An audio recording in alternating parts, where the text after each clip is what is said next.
So we got a morning flight from Manila to Sibulan Airport. And then from there, we traveled from Dumaguete Port to Siquijor using yung Ocean Jet, which is 45 minutes lang yung biyahe. And yung bayad niya is around 300 plus na pwede nyo rin i-purchase sa Klook. And you can use my promo code Leslie Klook for additional discounts. Then we stayed here at Fig Sunset View Resort. 2,000 pesos siya per day. And 4 packs na kami doon. Kumpleto naman siya and malaki yung rooms. Tapos may ref din kami. Although hindi ko na kasi na video yung room. Tapos malaki din yung pinaka-resort and meron din siyang malaking swimming pool and restaurant kung saan kami magbe-breakfast. Kasama na nga pala yung breakfast naming apat. So, very sulit na rin siya. So, eto yung swimming pool. Ayan, ang laki niya. Kaya lang, medyo madilim lang yung video kasi bagong tapos lang nung ulan or umulan kasi ng malakas that time. Pero right after that, ayun, nagkaroon naman ng rainbow. Ayan. So, ang ganda niya. Tapos pala nung day 1 namin, hapon na kami nakarating sa Siquijor, pero tatlo pa yung napuntahan namin, although hindi ko siya na-video eh. Pero nakapunta pa kami ng Balete Tree para sa fish spa na nag-enjoy yung mga kasama ko, tawa sila ng tawa kasi ang lalaki ng isda. Tapos nakapunta rin kami ng Lazi Church and Lazi Convent and Paliton Beach during the sunset. So, eto ulit yung restaurant nila sa resort and dito si-deserve din yung breakfast namin. So, for day 1, inuna na namin yung Pitogo Cliff para aura-aura na hangga't maaga kasi baka sobrang mainit na kung tanghali kami makarating. Tapos, right after nun, may tindahan ng charcoal ice cream sa labas na talaga namang na-enjoy namin. 30 pesos lang siya by the way. So, try nyo na pag nandun kayo. Minsan lang naman eh.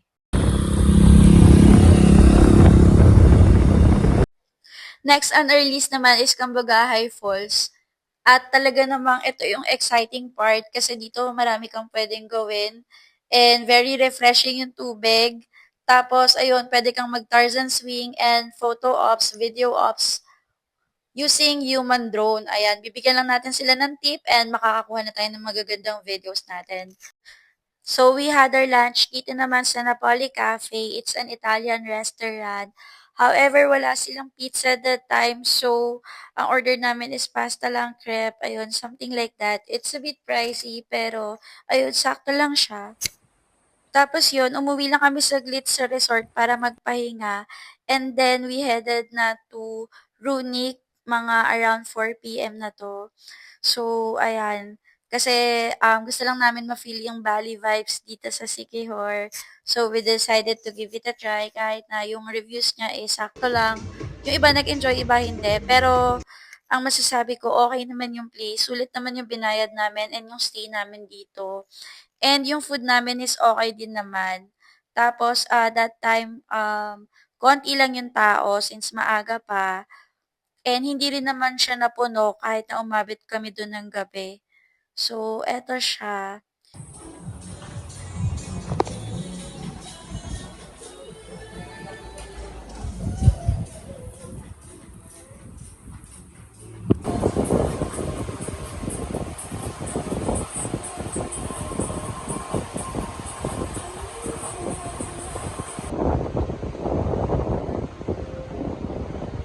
Gutom eh.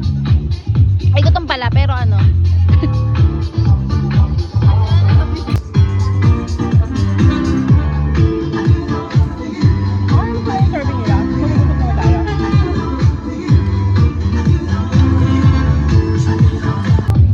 Sarap po ba yung kanin? Kanin na.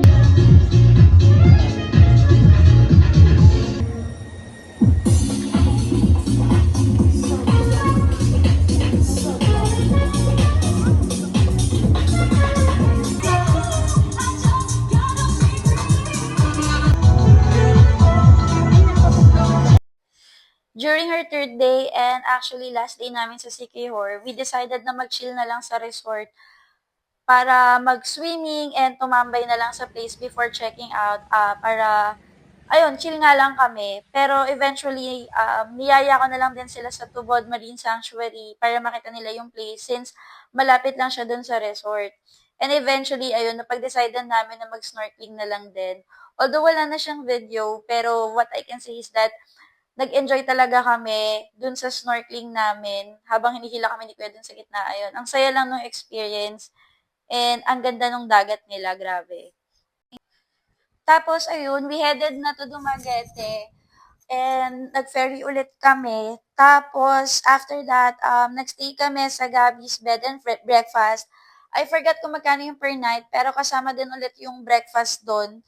Tapos eto yung restaurant nila. So dito kayo magbe-breakfast and ang ganda rin niya, aesthetic siya. Tapos during dinner naman kumain kami sa Sans Rival Bistro. Yun yung sikat and famous doon. So second time ko na rin dito. And then on the next day, kahit na free yung breakfast namin, we decided na pumunta dun sa public market, dun sa painitan. Ayan, tabi-tabi sila para matry yung painitan nila, yung mga budbud and putumaya.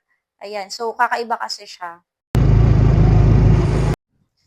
So, dito naman sa Dumaguete, na-enjoy talaga namin is food trip kasi puro ganun yung ginawa namin dito. So, for lunch, we headed to Moon Cafe along Boardwalk. And sa area na yon magkakatabi lang yung mga restaurant. Actually, sobrang dami restaurant dito sa Dumaguete and one tricycle away lang siya lahat. So, this time, Mexican food yung kinain namin and nagustuhan naman namin siya and sobrang nasulit namin. Wala na naman siyang video pero ayun, okay naman siya. Anyway, after that, pumunta kami sa Silliman University to check yung university nila dito. Tapos, meron kaming pinuntahan na museum with entrance fee of 100 pesos.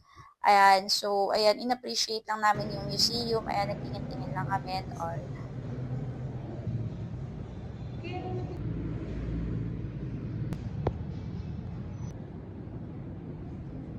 Dat lang ako. What's this? Mangyan script.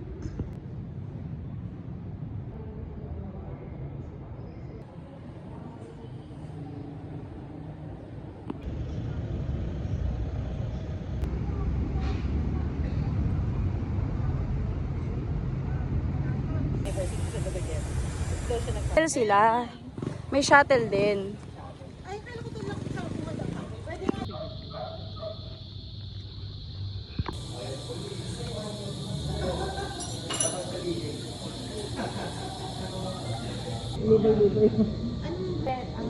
Puro kabala.